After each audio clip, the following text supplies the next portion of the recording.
everyone, welcome back to Shree Talks a Lot. This is episode 9. I think it's episode 8 or 9, I don't know, but it's episode 9 and second vodcast with my trusty webcam and my trusty Zoom recorder. My name is Shree and let's waste some time together. Last time I talked about how I'm taking this podcast forward, how I'm taking this show forward to be more precise because this is not live. I'm not doing anything live here. I said that I wanted to talk about movies here and personal development and habit building. I wanted to talk about habit building by the end of every episode because ever since lockdown, I've decided that, I just want to change my life, reboot everything, and I just want to kind of take up some new skills, learn some new subjects on my own, no degree and stuff, just self-learning, vocational kind of a thing, like graphic design, drawing, computer science, all that. So I've kind of undertaken all of these things. So I have to maintain a certain level of discipline and have new habits and stuff. So I want to document that every single time. And if you're not new here, you know that I'm also writing my very first novel, my debut novel. So I'm going to talk about my writing progress and stuff. But that's always going to be by the second half of this. The first half is always going to be about movies and TV shows and trending topics and new drama and gossip and everything that's happening in this world. So without further ado, let's get into it. Today, I have written it down on my computer. I'm just looking at it. Today, I'm going to talk about a certain individual that always seems to piss off young Twitter a lot, especially the Marvel fans, maybe some DC fans, I don't know, but it seems to be a point of contention every time that man opens his mouth, so we'll touch up on that. Also, since nothing very a lot is happening, so I wanted to kind of touch up on this TV show that some of you know about. It's called Supernatural. It's from the CW. I think it's either over or nearing its end. It's on season 15, if that's even possible. So that I wanted to touch up on my personal thoughts on that show. So we're going to touch up on those. And finally, I'm going to talk about something related to TV shows, but at the same time, I wanted to put my own personal development into a TV show. We're going to keep that a surprise. We're not going to reveal everything so that you just leave and don't come back. So let's start with Supernatural. I think we can start with that. It's I don't want to say too much about this show, but just wanted to kind of give a personal opinion that I haven't seen from other people, but just a few, mostly someone who has newly watched the show and then criticized it and kind of looked at it very objectively, not like a fan, but mostly in a YouTube critic or video essay kind of way. I saw a very famous YouTuber make a video on Supernatural. I can't remember. I think his name was Alex Myers. I don't know, but I'm going to look at it and I'm going to put it on the screen so that I'm not making any mistake. He made some very good points, but he watched a few seasons of this show. Like I said, this show has 15 seasons.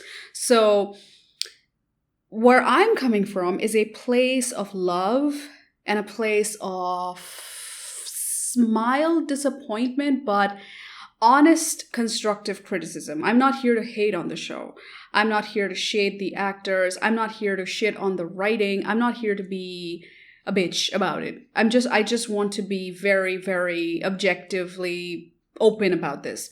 I come from a place of love because I've been a fan of the show. I've not recently binged it and now I'm just kind of oh, this show is so bad, show sucks. That's not where it is. I've seen the show ever since it kind of aired, 2 years after it aired. So I come from a place of love. So I'm talking about this as a fan, but also as a fan, why I could not continue with the final couple of seasons with the show. Now I can go back and rewatch it. I can start from where I left off. But here's a few things that kind of stops me, even as a fan, to kind of go and watch some of the seasons. Here's why. I come from India. If you're not new, you know this. If you're new, I'm not from America. So in India, it was kind of Supernatural was not released immediately, but kind of like after a year or two, a few cable networks or maybe television networks brought the show to us and kind of made it kind of like a Netflix kind of, not a Netflix kind of thing, but kind of like a daily kind of a thing. So if people from the United States watched it season by season, like per week they watched one episode, we got it like in like a bingeable session, like seasons 1 to seasons 3 maybe or 2. We got an episode a day, kind of like episode every night. That was the kind of thing. So it was very bingeable kind of a show. And because the TV networks did that, India kind of became the show was able to capture a lot of Indian fans, a lot of Indian fangirls, you can say, or fanboys too. I'm not just kind of saying, but fan people. It sounds so lame saying that. But yeah, we wouldn't have been able to, be a Supernatural fan if the Indian networks didn't bring it to us, because Netflix and all that was not that big of a thing. And I don't think Netflix streams this show. I have to check. But that's how we became fans. And I really liked it. I really, really liked it.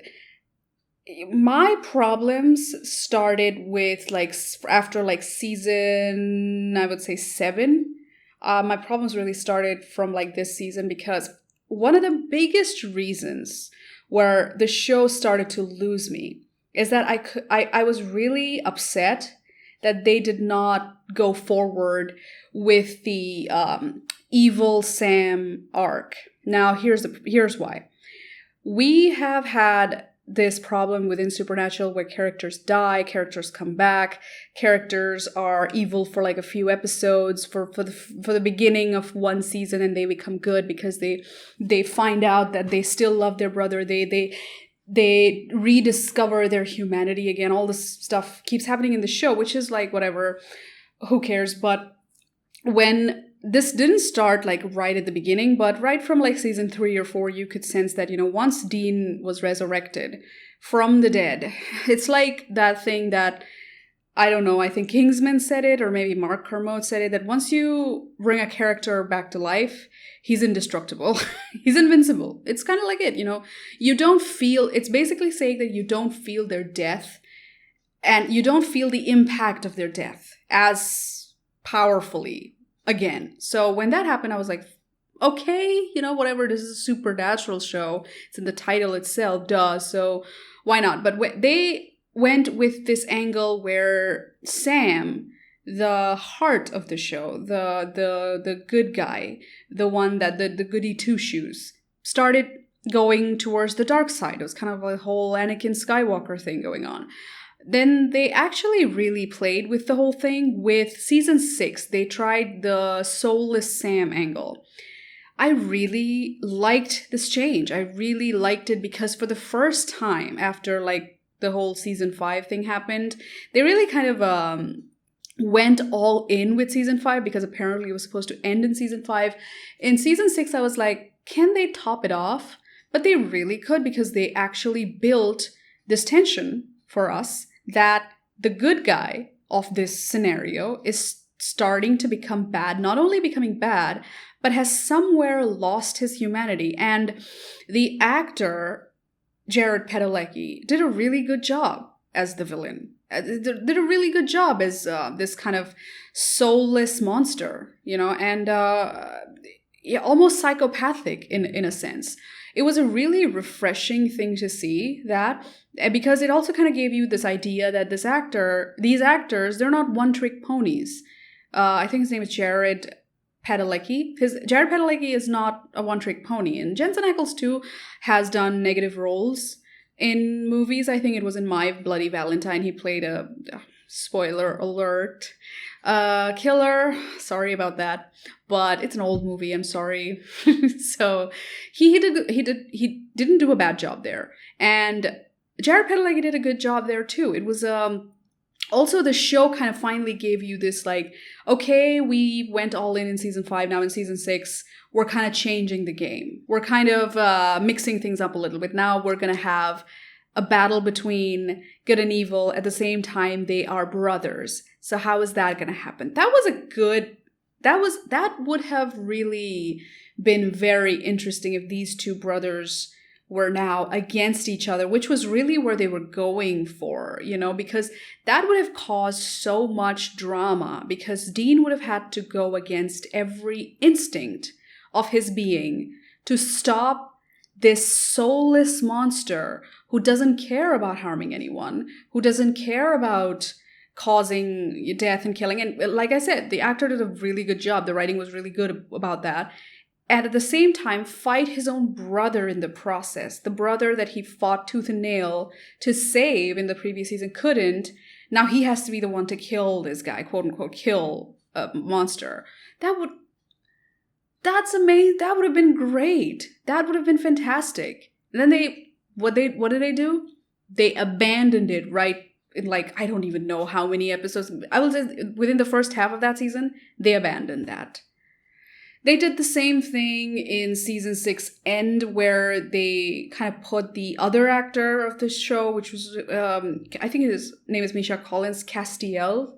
Castiel also had this evil angle. I think they were trying to bring it back with the supporting cast, trying to make the supporting cast evil so the good guys were made the good guys.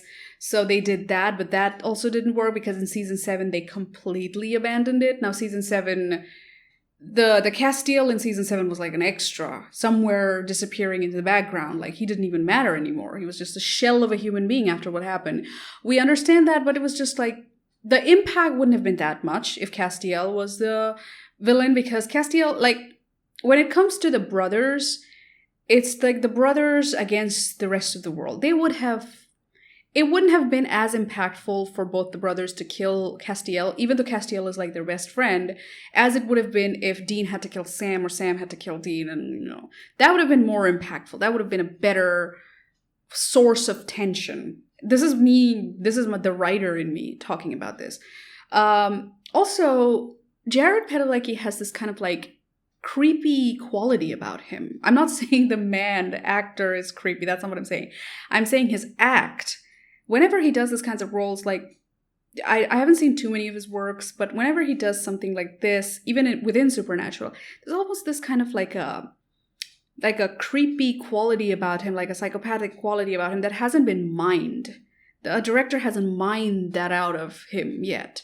You know what I'm saying? A good example would be Adam Sandler. Adam Sandler always makes these good guy movies. Always is the friend of the group, the dad of the group, the playboy of the group. Always goes in the end, even if he's stupid, even if he is silly, even if he's egotistical, in Longest Yard, he still goes up and does the right thing at the end of the day. So he's always Mr. Goody Two Shoes. The Safdie brothers kind of realized that he has a very eerie, creepy quality about him, kind of I don't know what to say, but he's almost I don't know, but they found out that this guy would be great as someone who would frustrate you, who would make you anxious. There's something about him. There's optimistic, but at the same time, if you met him in real life, you would be creeped out. So they did that, and Adam Sandler was fantastic in Uncut Gems. If you see that performance, you'll be that's not Adam Sandler. That's whoever the that guy was. It was just so good. It was just so good. It was so un-Adam Sandler-like. It was just great to watch. I feel the same thing is there with Jared Padalecki, but because of season 6 and because of how immediately they changed it, I just am ugh. Because season 6 Sam really gave me a different. They really gave the actor a different role to play. But because they changed it, it's now I think Jared Padalecki is Walker, because I've seen him as this Mr. Goody Two Shoes throughout 10 years of a show. I'm kind of skeptical to go and walk into Walker. Sorry, but I'm kind of I'm a little skeptical to go and watch this show, because Walker is supposed to be this gritty character, but I'm just afraid that I'm gonna find this soppy, brooding, I don't know, just this character. I mean, like I said, I can forgive that the show had this cyclical way of killing the brothers, bringing back the brothers, killing the brothers, bringing back, and like making one evil and the other one evil, and then they bounce back to good. But after a particular point, after like season 10, I kind of lost patience because, like I said, if they become indestructible. And I don't know who made this point. I think it was the film critic Mark Kermode, or maybe someone else. I think it was Mark Kermode who made this brilliant point. Like, God forbid an American actor plays a bad guy, right? God forbid someone plays the evil guy, the main guy plays evil. Right? Because like the whole perspective change, like that's the kind of mindset we feel. It's like that's how we perceive it. It's not. I'm not saying that's what the Supernatural crew and the writers were going for. That's not what I'm saying. I'm saying to us as an outsider, as a viewer, as a non-American, that's how it seems like. That's how it seems like to Mark Kermode, for at least. And I kind of agree with him. You know, that he said that whenever they need someone to be a villain in a Hollywood movie, in like an American movie, they bring a British guy. It's always the British guy that has to be the villain. It's so funny because you see it so many times. You see it with Jude Law in Captain Marvel. You see it with Benedict Cumberbatch in Star Trek Into Darkness. You see it with Loki in Avengers, Tom Hiddleston. It was so funny because it's really true.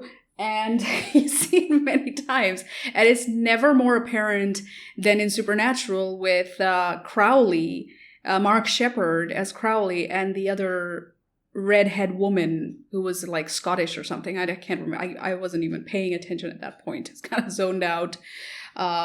Just couldn't care anymore. It's like that. But I'm just saying, if they gave Sam or even Dean, although it seems like Dean is more like the guy who would end up, you know, doing the right thing. I don't know why. It's just the way the show portrayed it. This is my fear. Like, I hope the actors don't suffer because of this, because of, 15 seasons of a show. I hope they don't get typecast, because there's a real fear of people getting typecast after that long. I mean, that happened with like Friends and like all the Ross, Rachel, Joey. I can't see them as anybody else. I can only see them as Ross and Joey. Now, with Jensen Ackles, I will see him as Dean for a very long time, so it's going to be hard for them to break out of that, because the fangirls, fanboys, fan people would be, I'm just going to stop saying fan people, they're going to keep seeing them as Dean and Sam, which is a good thing, but if you are really like someone trying to break out of that role, it's going to be hard. So I hope they can. What was my point? What was I trying to say? Anyways, I forgot my point. I'm going to have to go look back and see it. But that's the thing. And Supernatural also has a supporting cast problem. I'm gonna touch on that. But before that, I just want to say this like tiny little gripe I have about the show. I don't know what happened after season 8, whether it's just me being like noticing something that isn't there, but also, or if something really changed behind the scenes. But the cinematography really changed kind of in like a weird way, which is like an unsupernatural way from like season 8. By that I mean, the distinguishing factor of Supernatural from the other CW shows is that Supernatural had this like dark, gritty, almost like an indie film quality about it, about the whole show. The cinematography was kind of like that. It's always just something like, it's like you're like looking at a sewer. I'm not saying the show looks like a sewer, but it's kind of like, it just gives you a feeling of grim dread, you know? It's kind of like watching The Raid Redemption, you know, like the Raid Redemption cinematography. It's like being in this like dirty old building with people trying to attack you from all sides. That was the kind of look that Supernatural had. From season 8, when Sam got this like family, like, I don't know what it was, like a weird family thing going on with, he had a kid and a dog and something, which was, I was like, fine, at least they're doing something different here. At least they're trying something out. And then they gave like them a bunker or something. The whole cinematography changed from like this gritty, dark thing to kind of like it started having like a soap opera feeling to it. I don't know whether it's the lighting or the editing or the pacing or the music or whatever it is. It had this kind of like a soap opera feeling to it, you know? I thought it was just me, but I kept noticing it. Like, it looks different. It feels different. The pacing is just slow and more off here. I don't know what it was, but it was just something that just kind of threw me off from season 8. But anyways, that was just not a big deal. But finally, what I wanted to say is Supernatural has this like this supporting cast problem. The show is carried by the brothers. The show is carried by Sam and Dean, which is fine, but for 10 seasons, it kind of gets a little boring, you know, like how much can they do? How much their shoulders are going to break by carrying the show for that long on their shoulders. So the supporting cast is good. This is my problem with Supernatural. The supporting cast is really good. The actors are doing a good job. The writing is good. Everything is good. But most of the time, they just exist for the brothers and then they just die. That's what happens. They exist for the brothers. Whenever the brothers want them, they give them a call and then they are ready for service. And sometimes they have their own personal thing going on. Like Castiel had a little thing going on about his previous life as the man who, you know, got possessed by Castiel, and he had a family and everything, but then he kind of gave it up because he was like a religious nut job or something. I can't remember. It's been that long. So he had something. I guess Bobby had some. I can't remember, but Crowley had a little bit of a thing, but not too much. But here's the thing. It's a very forgettable arc. So they exist for the brothers, and then they just die. And then they are replaced by new people, which is like, fine, you're going to do the Walking Dead thing, sure, but give some people room to breathe and give and ease up on the brothers and kind of give them like more people to work with, and instead of just like the new filler people of the week. It's just, I don't know. But my problem really started because this was something that I kind of could never forget happened, because it's just something that I was like, man, they missed a great opportunity here. That's what I was feeling. In season 3 or 4, I can't remember when it was, there was a character named Henderson that just showed up into the world, into the realm of Supernatural. He was a cop who was kind of researching these 2 bandits that would commit credit card fraud and everything, and would go for hop from like state to state, change their names, change their everything, you know. And who are they? They're definitely con artists or something. So he was looking at Sam and Dean, and that was a very good premise to a character. Like, he had a legit reason to with these 2 dudes. So that was a good reason for him to exist. And then when he came and he commanded the episode, his presence was just very dominating and really good. So that means the actor was like, whoever the actor was, he was really good. And he just commanded the presence, and he was just a really good episode to watch, because it was one of the most tense episodes I had ever seen. And my problem was, if only they didn't blow him up the very episode, at the very end of the episode. They didn't even allow him room to breathe. This character, possibly, if they gave him more material and kept him for like at least a season or 2, on and off, like they do with Castiel, if they kept him, or kept a character like him, you know, it would have been so much more entertaining instead of just like filler content of the week.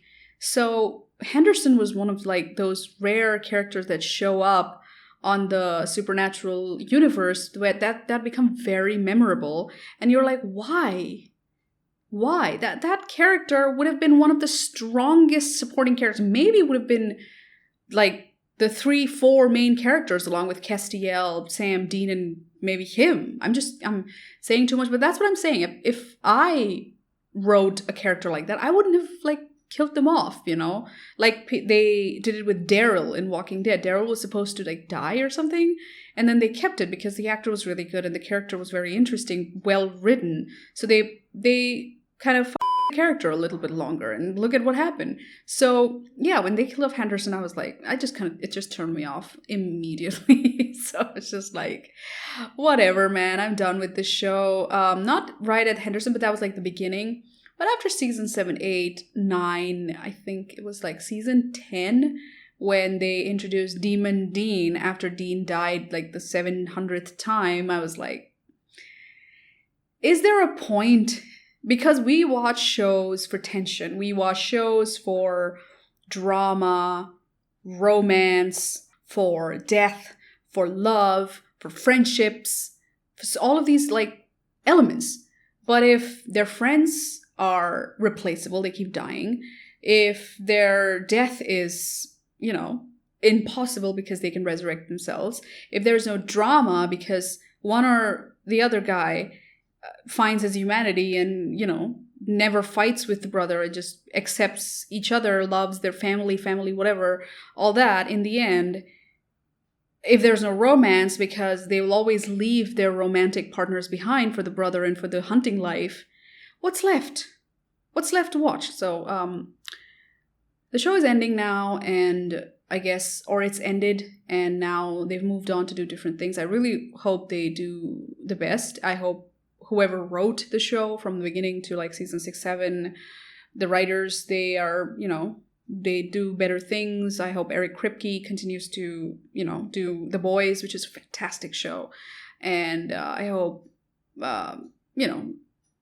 people watch this show because it's good. But I won't say watch it till season 15, because if you don't have the time to, don't binge for so long. I mean, come on, Jesus Christ.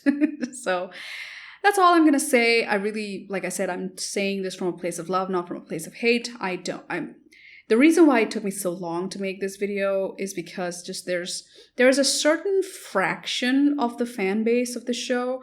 Not everyone. The majority of the fans are casual fans. They come and talk and they just kind of share their opinions and stuff. But there's like this tiny fraction, like I would say 10% of like this rabid fans that would like really harass you. They would like cyberbully you if you say anything mean about this show. There's like critical thinking has gone out the window. Civil discourse does not exist. Your opinion cannot matter. How dare you criticize their favorite show? You're stupid for even putting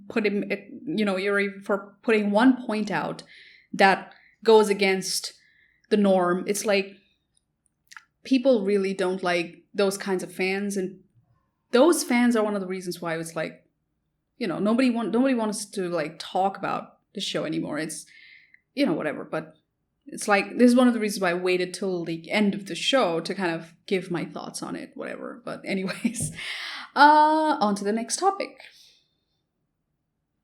All right, on to the next topic. At the beginning of this episode, I said that there's a particular old man who seems to keep pissing off a certain fan base. It seems to successfully piss off all of Twitter sometimes. It's really bizarre and also quite fascinating because, well, I don't think anybody has that power. But I'm talking, obviously, about Martin Scorsese. If you don't know who Martin Scorsese is, well, I think you really should, and just Google him and find all of his movies and give it all a watch, because there is no other director like him right now, and we don't have a lot of time left with him because he is getting to a certain age. I don't think he'll be able to make a lot of movies after like a few years, so we should really cherish the time that we have with him. And anytime he says something, I feel like we are just looking at it from in a wrong way. Not like we're not assessing it correctly. We're not kind of thinking about it in the right way or wrong way. That's not what I'm saying. I'm saying that we are looking at it from the wrong perspective.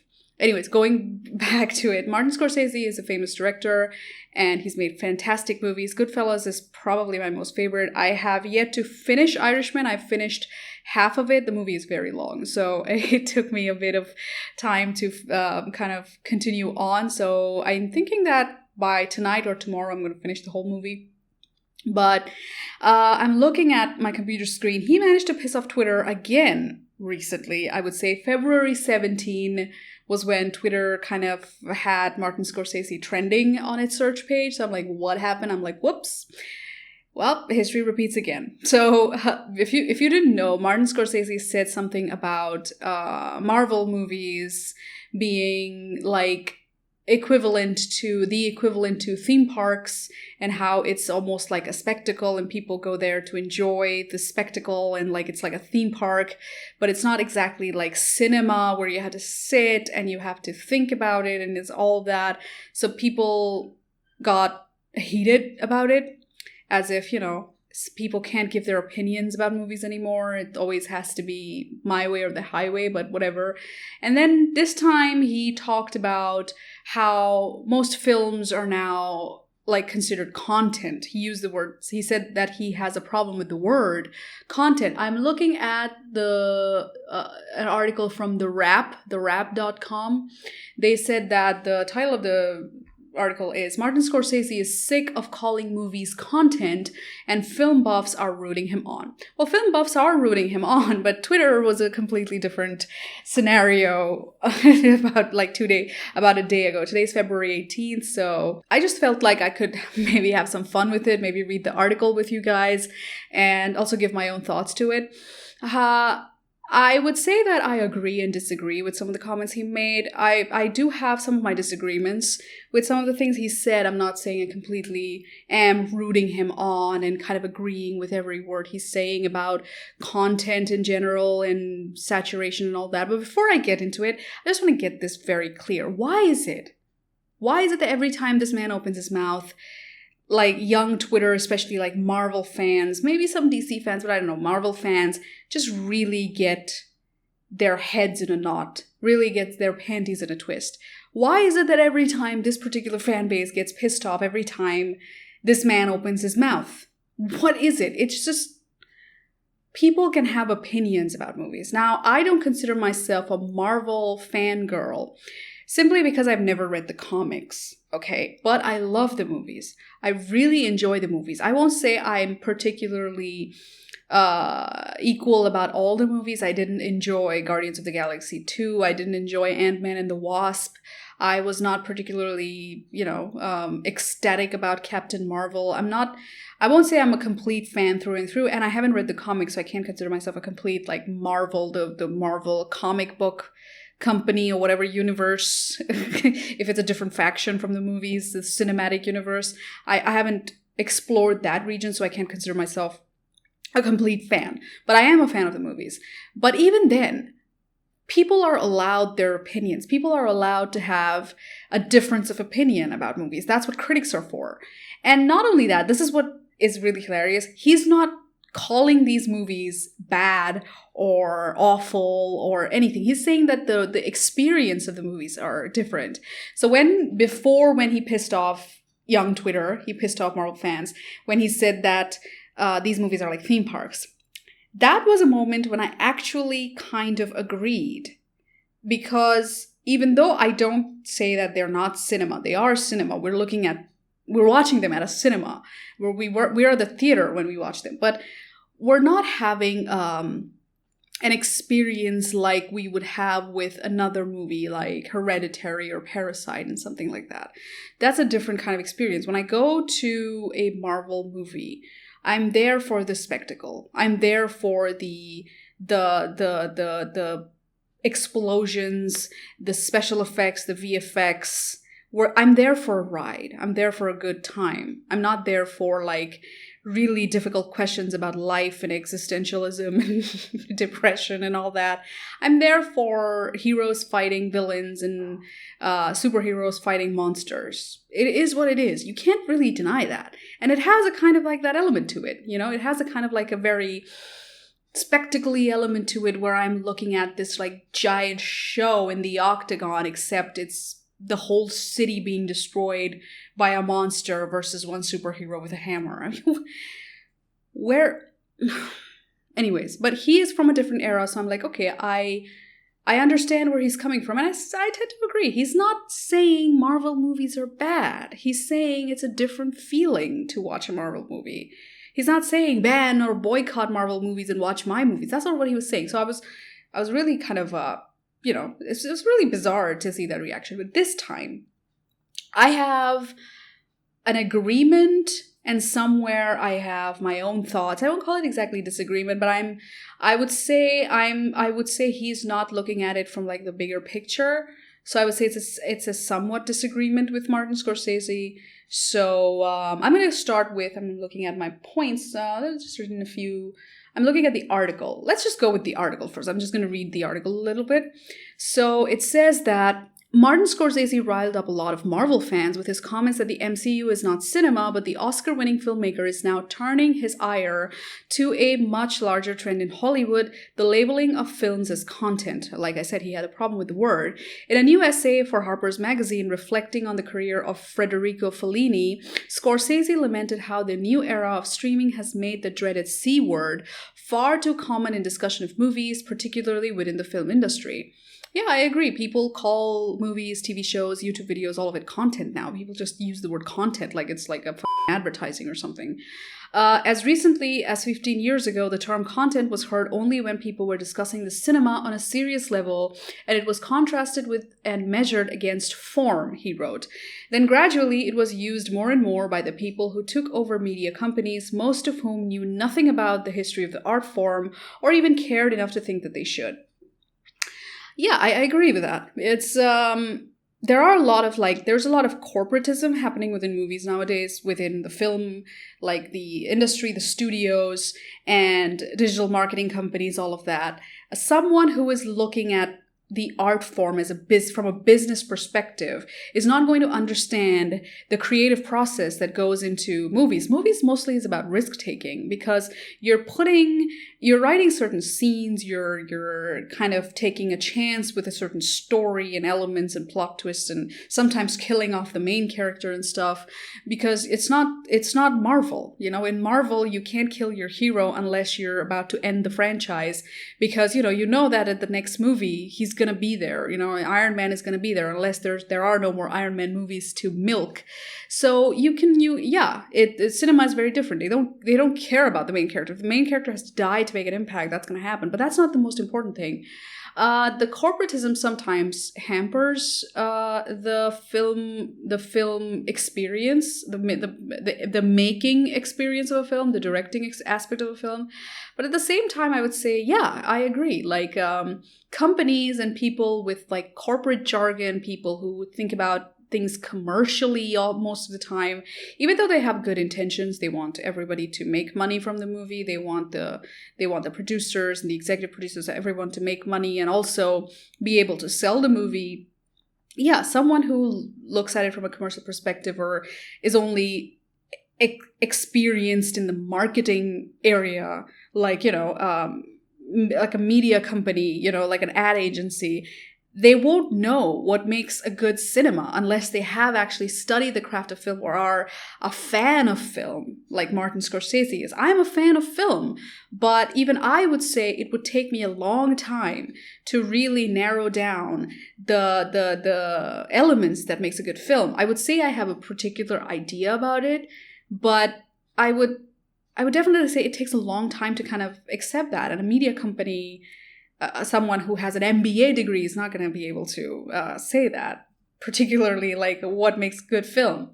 Anyways, let's continue with the article. To him, the term content is now a business term for all moving images, whether it is The Irishman or any of the millions of TV shows, features, short films, or documentaries that are listed alongside Scorsese's latest films on Netflix. In his words, content could refer to a David Lean movie, a cat video, a Super Bowl commercial, a superhero sequel, a series episode.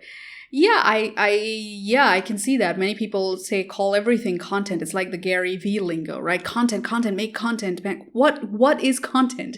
I feel like with the advent of television moving on to the digital platforms and YouTube kind of taking center stage, I think there are going to be different words for it, different categories of content, I get to say. They would say sub-content.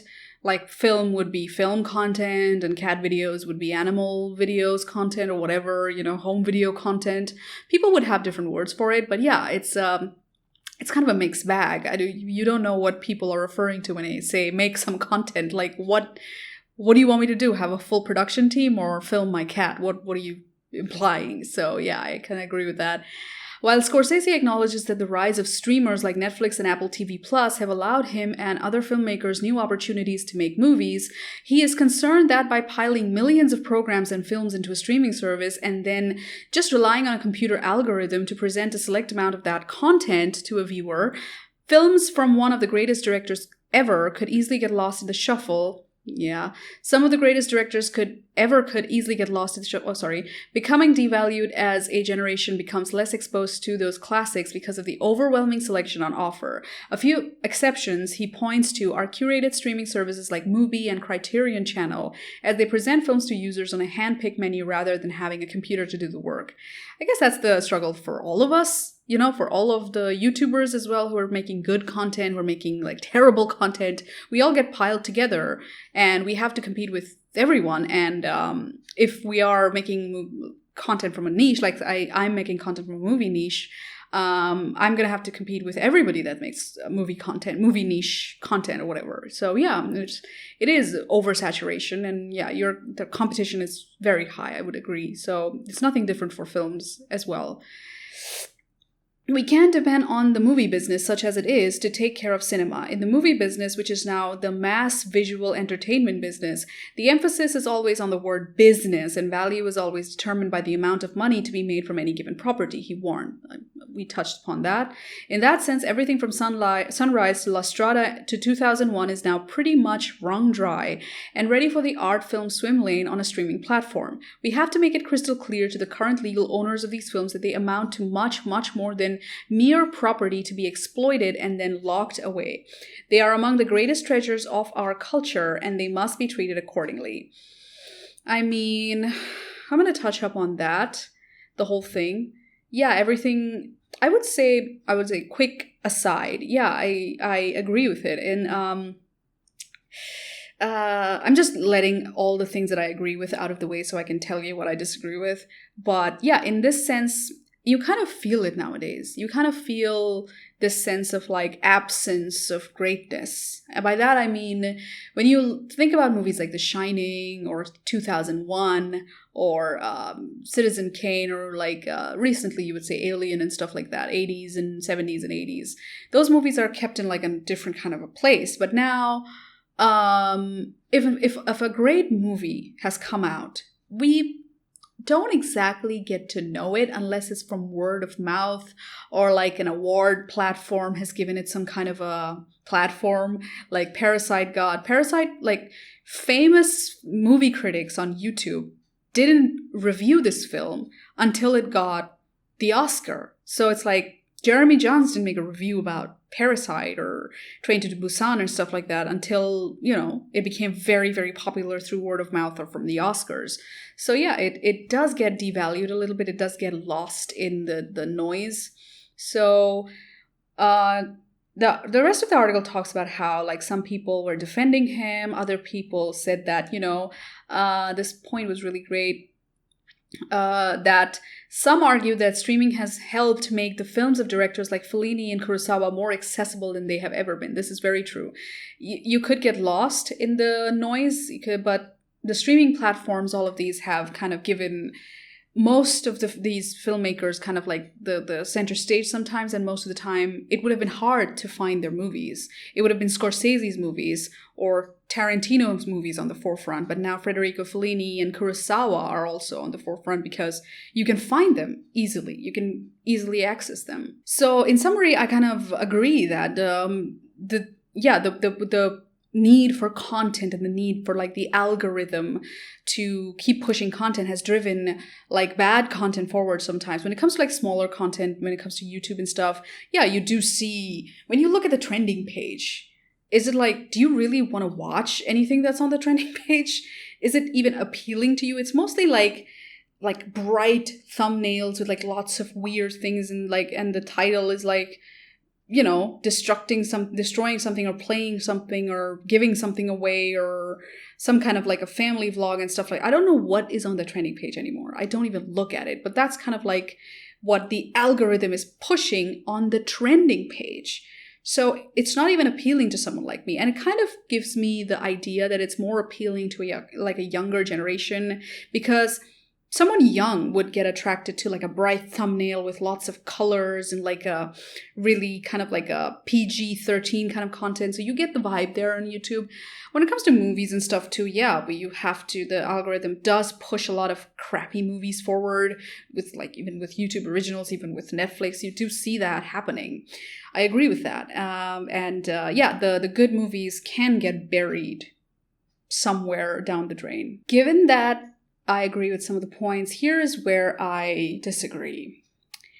Because of the content, the new era of these media companies like Netflix and Mubi and Amazon Prime and YouTube Originals in some cases, and even like a lot of other short film platforms, YouTube being the biggest one, Vimeo also, and because of this push for content by these new algorithms, a lot of these filmmakers, a lot of these content creators wouldn't have had the chance to even put their foot in the door or even have a little bit of their time in the limelight. They would have had no way of making a film or getting their film funded or even showcasing their talent if it wasn't for new media. If it wasn't for these new forms of content, if it wasn't for this new age of cinema, of the digital platforms pushing forth this new kind of content, nobody would have been able to shine in this new era if it wasn't for these platforms. So we do have to also see the benefit, which is a major, major benefit, because if it wasn't for them, it would have just been people like Scorsese or Tarantino or Lynch or anybody else who has gone to Hollywood, been to Hollywood, been in the office of like these big studios, who would have been in those big studios talking to them about the movies, like the funding and stuff, and who would have been able to work with the famous actors and stuff. It would have been just those people who would have excelled at this, who would have had the chance to make movies. Anybody who could not travel to Hollywood and talk to the right people, make the right connections, they would have never been able to pass their screenplay off or make their first movie or even get the short film. I'm not even going to jump to YouTube yet. I'm going to talk about the films. Like, you have great examples like David Sandberg. David Sandberg started making content on YouTube with pushing his short films like Lights Out, and I can't remember all the other films he made.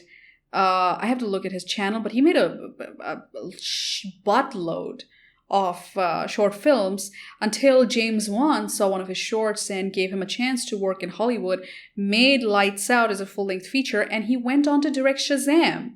You think someone from a different country would be able to go to Hollywood and work in a DC film? Is that going to be possible for us, you and me, if we were from the 80s? I don't think so. I don't think when Scorsese made Taxi Driver, people like you, people like me would have never dreamed of doing this. You know, like David Sandberg would not have had a chance in hell to make movies. And it's because of the algorithm pushing his movie, his short film Lights Out, to all the people until it reached James Wan. Until it reached James Wan through his homepage or through word of mouth. That's how it happened. It's because of the power of the algorithm. So yes, there is going to be a lot of competition, but it's also going to be a way where, like, take this for example. This is a show that I've created on my own. I have no producer. There is no crew anywhere. This is just me talking to my little webcam.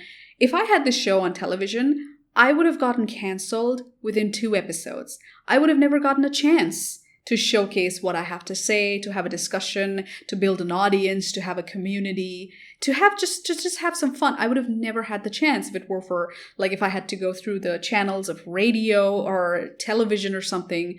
This would not have been possible. It would have been canceled a long time ago. So many content creators and so many YouTubers, so many filmmakers have now gotten the chance to at least showcase their talent within the sphere, that the downside, which Martin Scorsese talks about, the content, it's like, yeah, it gets buried. The content gets buried within the whole, I would say, the pile, the impossibly large pile of films and short films and videos that are being made on the internet digitally and on streaming platforms like the movie platforms. Of course, it's getting buried, but this is also we also have to see that good movies, new movies, good television shows, good content creators, good YouTubers, good short filmmakers are also being highlighted. We do see them get viral views. We do see them have 1 million views hit their short film. We do see YouTubers with like 5 million subscribers in 11 months because they did something right. And you see that in their video. They're not just making bad content, like bad let's plays with no one speaking and nothing happening and they're getting 5 million. That's not happening. You do see their content having high quality. It's one of the reasons why they keep getting, subscriber after subscriber, because every new person that comes and they're like, wow, you're making good content. Someone would be like, wow, you're making great short films. I want to subscribe to this. So you do see that happening, quality over quantity. So that kind of a push, when I see something like that, when you see someone who has made it to the top, even within this impossibly large pile of content, it kind of gives filmmakers and content creators a push to do better, to beat the algorithm in a way where you can rise above with good quality and consistency. It kind of gives people a sort of competitive push to do better. Whereas in the old days, you could have just been in the right place, met the right people, said the right things, and you could have had your movie made, or just something like that. I don't know how it worked back in the day, but yeah, you would have had to be in Los Angeles to be in Hollywood, or in India right now, I would have had to be in Mumbai to work in Bollywood, something like that. So now I don't have to go to Bollywood to do it. I can just make an independent film wherever I am, and I have a crew and I have a platform to showcase it. It's brilliant. So what I'm trying to say is that although I agree with Martin Scorsese, this new era, it's good and bad in that it's a double-edged sword. It is a double-edged sword because many filmmakers, many short filmmakers, many new people would have never had the chance to showcase their talent, to be talked about by like other filmmakers. They would have never had their names known if it weren't for the digital media. However, yes, it is a problem where something that's like a great film, like a brilliant film, if like it's this modern Citizen Kane, could just be unknown, unseen, or even if it's seen, it's just it's not seen for its greatness. People would not be able to recognize its greatness immediately until it's like taken some time through word of mouth. It's become a cult hit, or sometimes Oscars or like the BAFTAs give it the recognition it deserves, and it goes, it goes viral like Parasite did, and everybody watched Parasite after that. That kind of happens, but it is a compromise now where competition is high. And yes, the word content is used very loosely nowadays for everything. I do agree with it. But at the same time, it has given all of us an opportunity to shine.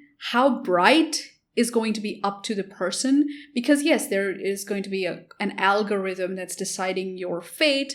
But you can really, instead of fighting the algorithm or complaining about the algorithm, you can give the algorithm a chance to help you. You can, if you can't beat them, join them. So you can give the algorithm a chance to help you by making the kind of content that's I'm using the word content. I'm sorry, Martin, but it is what it is. You can, let's say, for content creators first and filmmakers second. For content creators, you can make the kind of content that's watched by people, that's trending right now. That's like, that's something that's just the thing nowadays. Before it was pranks, now it's like, I don't know. I would say helpful content, talking head videos, commentary, whatever it is. Now that's trending. Then maybe in the future it's going to be something else. You never know. Shorts are trending now because of TikTok. You do have YouTube shorts and everything like that. And then when it comes to filmmakers, you have to look at what exactly do people want. Do people want short films, or do people want long form content where you can make a longer short film? It's not as long as feature, but it could be something smaller. What can you do? And how can you increase your quality while at the same time not completely disappearing entirely? You have to be consistent and, work consistently to be better and to make more content and to kind of put that out there. And how can you, because at the end of the day, connections and being at the right place at the right time, meeting the right people, that's always going to work. But you're going to need money for that. You're going to need scripts for that. You're going to need a plan for that. What can you do to be there, to go to Hollywood, to do whatever you want?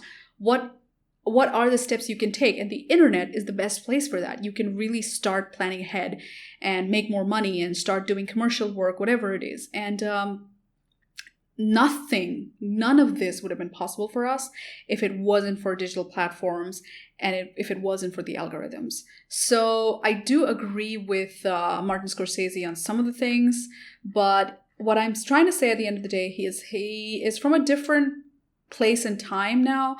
So he's not looking at the bigger picture of what's benefiting us and what's kind of, to him, what looks like the devaluation of cinema.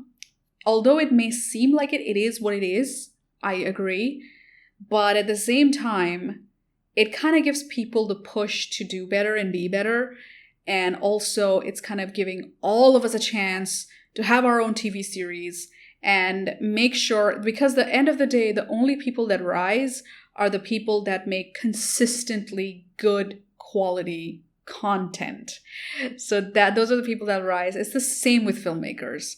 So it kind of gives everybody an oversaturated market that kind of looks overwhelming. So it kind of is easy to give up on. But at the same time, people who are competitive, people who are crazy, it would give them this push. It would give them a competitive motivation to do better, because they will see examples of people rising above and succeeding. In today's world, you see movies like Hereditary or The Lighthouse and stuff like that. While at the same time, I do kind of agree that, Marvel and everything is taken over, especially as an Indian, because I don't know about Hollywood. I don't know about American movie theaters and stuff, but in India, Hollywood movies are competing with Bollywood movies. So when it comes to something that's independent, art house, a movie, it's going to compete with not only with the upcoming Marvel movie or the DC movie, but also with a very popular, much awaited for Bollywood movie. So because of that, on one screen you have a commercial Bollywood movie, and on the other side you have a high budget Avengers movie.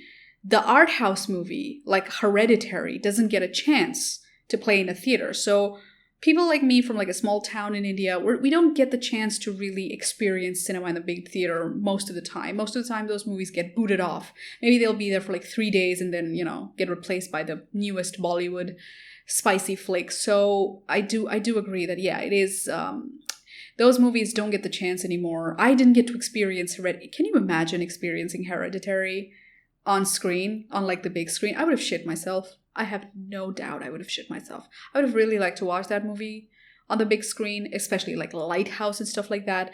Those movies, they do get a chance, but it's you don't even know when it came in the theater. But it's really hard. It's really hard for them to exist in our theaters if there's the next Bollywood movie coming up and the next Marvel movie coming up. So yeah, it is a double-edged sword and the competition is high, but I like to look at things, I like to look at the positive in things, and the positive me is saying that I wouldn't have been able to talk to you right now if it wasn't for the algorithm and if it wasn't for content and the media companies. So I do like it, but there is no way that I'm going to say that Martin Scorsese is wrong, because, well, there's a lot to learn from the man, and we should cherish him for however long he is with us and however long he is with cinema, because, well, his movies are exceptionally badass.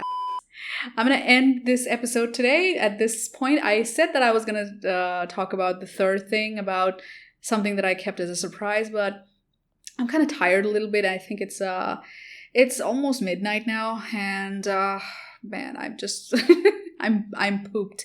So I'm gonna go and wrap this up, and I'm gonna be here next week again, and then I'm gonna talk about that thing. So I'm really glad that you were here, and thank you for giving me a chance and being till the end of the episode.